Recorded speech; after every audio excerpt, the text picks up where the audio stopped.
Prescription holds out the hope of a positive, health-producing approach to a joyful and healthy life.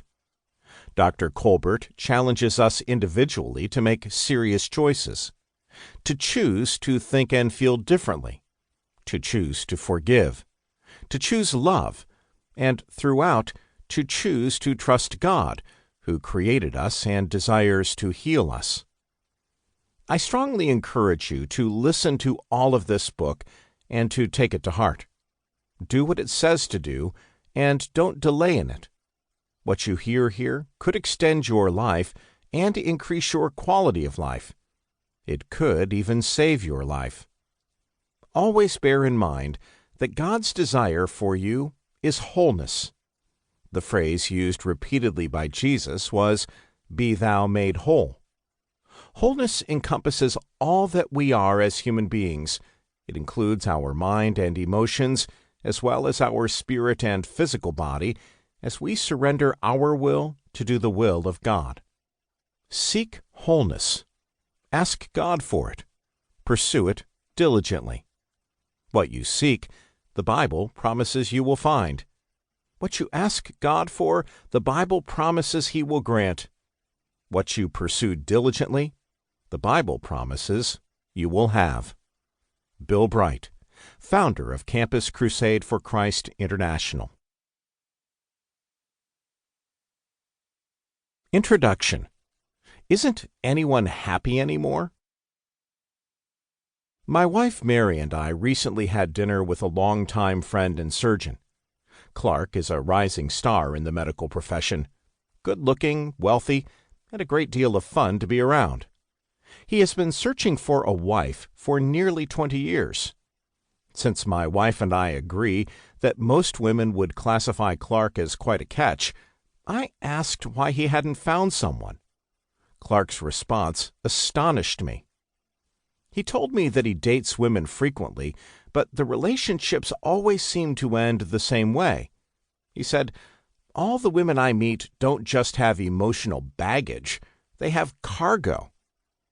Clark, who loves to laugh and enjoy life to the fullest, seems to find himself repeatedly in relationships with women whose lives are entrenched in deeply toxic emotions, resentment and bitterness, often in the aftermath of a divorce, anxiety and fear owing to past experiences, depression, grief, gloom, and despair. After Clark had told us of several experiences, he held his arms up over his black, curly hair and boomed out in his deep voice, "Isn't anyone happy anymore?" Wow, it was a good question. Later that evening, Mary and I tried to list the names of individuals we believe are genuinely happy. The list was pitifully short. In 2015, an estimated 119 million Americans aged 12 or older used prescription psychotherapeutic drugs in the past year, representing 44.5% of the population. About 97.5 million people used pain relievers, 36.4%. 39.3 million used tranquilizers, 14.7%. 17.2 million used stimulants, 6.4%, and 18.6 million used sedatives, 6.9%.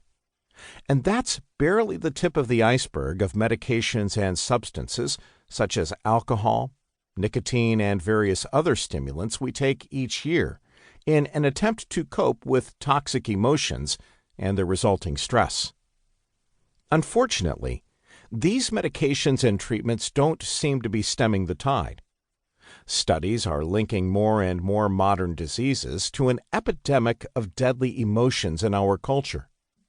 Heart disease, hypertension, strokes, incidences of cancer, ulcers, skin diseases, and headaches all seem to be on the rise, in spite of decades of research and innovative treatments to treat these diseases once we diagnose them. We have done very little to get to the core of disease or to prevent it. Unpacking the cargo. Over the years, I have worked with thousands of patients whose doctors have diagnosed